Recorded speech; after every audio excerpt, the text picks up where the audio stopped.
as the movie begins with a black screen.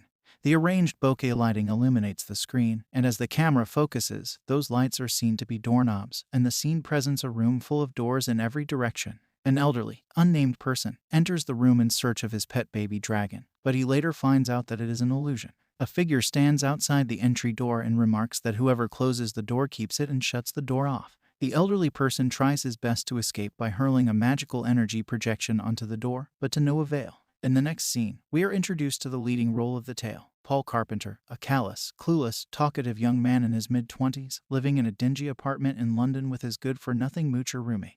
Paul wakes up and gets delayed in his job-hunting routine due to getting himself caught in various bad situations that coincide at the same time, but somehow manages to arrive at the cafe where he will be applying for a post as a barista. Out of nowhere, a peculiar man who introduces himself as Paul's college professor named Monty Smith Gregg distracts him for a long time, which causes the queue in front of Paul to get elongated. To add to the misery, a pooch decides to run off with Paul's scarf and leads him to an empty alleyway. Paul notices a side entrance of a building in the alleyway that is specialized for applicants, and he curiously enters. Upon entering, he meets a fellow applicant named Sophie Penticle, who dismisses Paul's small talk and doesn't answer his inquiries about the kind of institution they are interviewing for. Paul learns the name of the private firm to be J.W. Wells & Co. from a brochure and gets summoned by the interview board. Even though Paul can't provide them with any justification as to why he should be appointed or any particular talent or skill set he can offer, the current owner of the firm, Humphrey Wells, takes a liking to him after observing Paul's peculiar imaginative skills. Paul returns home, being quite sure that he has no chance of getting this job, and finds his moocher friend leaving as well. Unbeknownst to them, a gnarly hand delivers a letter inside their apartment through the mail slot, from which Paul finds out that he has been hired by the company as a paid intern. It should be mentioned that previously Paul didn't inform the firm executives about his name or address, and yet they seemed to know those details beforehand. The next day, Paul reaches the firm as instructed and gets guided by a gruff, bossy man named Dennis Tanner. Paul is vaguely informed about his job and particularly about the fact that he is to leave as soon as the working hour ends. Paul also notices the aforementioned professor working at the firm as well. However, Tanner groups Paul with Sophie, who has managed to get recruited as well, and later the receptionist Rosie tasks the duo with the tedious work of locating bauxite across maps. Paul tries to befriend Sophie but is once again dismissed. As Sophie remarks, she is part of the fast-track program for upper-level management and soon will be promoted to a better position than what they are currently assigned to. After a while, Countess Judy, part of the interview board and a chief executive of the firm, entrusts Rosie with a job to make two people fall in love by fabricating coincidences. As a seer, Sophie gets taken under the Countess' wing as part of the program, and Paul returns to his bauxite searching. By happenstance, Paul rubs his hand across the map and realizes that he can feel a static connection with some parts of the map, something that an overlooking Humphrey also notices. An overjoyed Humphrey remarks that Paul is a talented diviner and maybe something even more. Through Humphrey's words, the modus operandi of the firm becomes a bit clear. It has existed for centuries to manipulate chances and coincidences and shape the destiny of mankind. Humphrey shares the fact that his father, who was supposedly an egomaniac, made him write a contract in his childhood that stated that he would take control of Humphrey's soul if he ever betrayed him. Information that, unknown to Paul, is somewhat related to the task Humphrey entrusts him with, finding the portable door, the most powerful and coveted artifact ever to exist. The door has the ability to disguise itself, and Paul has to use his talent to find it. As Paul leaves, Tanner and Humphrey mention not to disclose the information to anyone else, as it is crucial for Operation Fine Print, supposedly a facelift venture for the company. On his way out, Paul gets warned by Nick Van Spee and gets tortured in his dreams by Casimir to reveal the reason for recruiting him. Both are chief executives of the company and powerful magicians in their own right. Casimir mentions the door being related to the Bank of the Dead. Paul gets busy looking for this elusive artifact and stumbles across a stairwell leading down to a basement, which mentions being accessible only by goblins.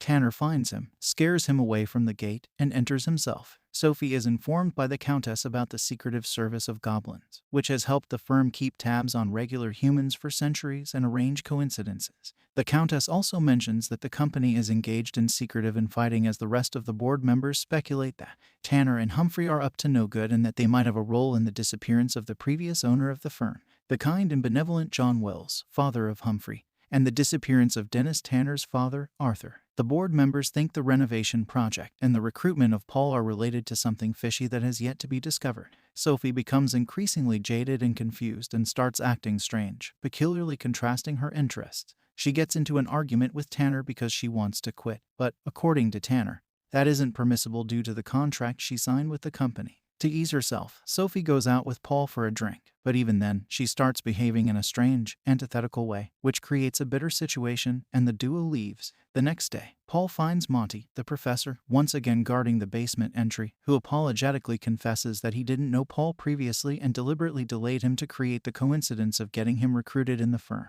Noticing that Monty is afraid of Tanner, Paul blackmails him to allow his entry to the basement, and after going inside, he ventures into a magical realm.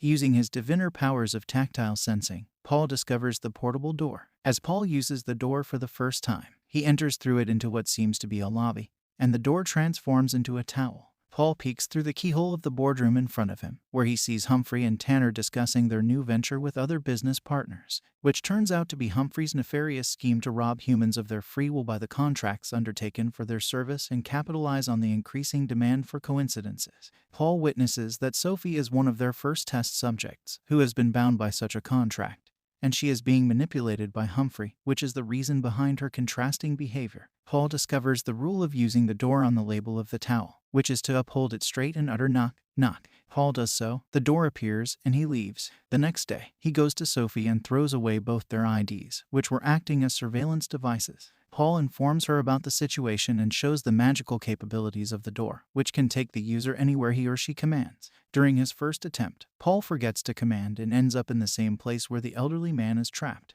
Later, as he gets a hang of using the door, Sophie gets ecstatic, and the duo uses the door in the most sensible way anyone could have done it, traveling across the world. Gradually, Paul and Sophie come closer, and Sophie confesses her feelings to him. But given the fact that her feelings were being manipulated by Humphrey previously, she isn't sure whether her feelings for Paul are true. Paul hits upon a plan to steal Sophie's contract from the office at night. Tanner arrives just as the duo returns to their office and realizes that they have already found the door. He warns Paul about Humphrey's deadly retribution. As previously planned, Paul and Sophie enter the office at night using the door, and the office appears quite eerie, lurking in the presence of something. While searching for Sophie's contract, the duo finds the insignia of the Bank of the Dead, which is supposed to be underneath the office. They also discover the place to be filled with squirming goblins, and to their shock, Tanner also turns out to be one of them. Humphrey joins the party and, realizing Paul's betrayal, attacks him and Sophie, showcasing his powers as a great wizard. Just before they manage to escape, Humphrey holds the door, commands, and casts them off to the room full of doors, where they meet Humphrey's father, John Wells, who appears to be the same elderly person shown in the first scene of the film.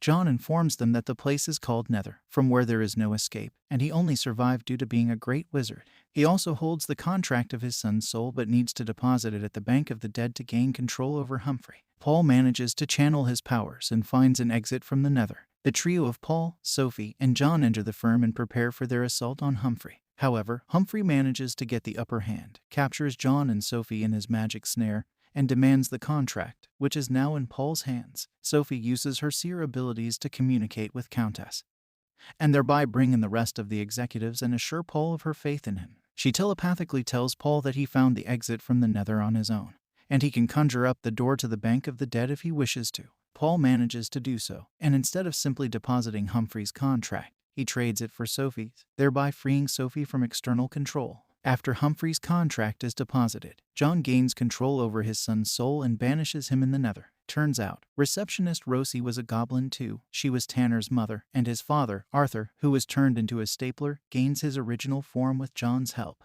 Later, John removes the instruction label from the portable door's towel form, essentially making it ineffective. After everything they have been through, it was possibly the best way to ensure that the door doesn't fall into the wrong hands. Although the door is now closed, what fate awaits Humphrey can only be speculated, as the executive committee, now headed by John Wells, assigns Paul and Sophie to their respective positions as full-time employees. Sophie communicates with Paul telepathically, and now that her decisions and judgments are in her mental command, she professes her feelings to Paul. In the ending scene, a housekeeper is seen carrying a towel and uttering knock, knock in front of a door. The screen turns black, and a whooshing sound is made, giving us a clue that the door is still active and accessible for new adventures.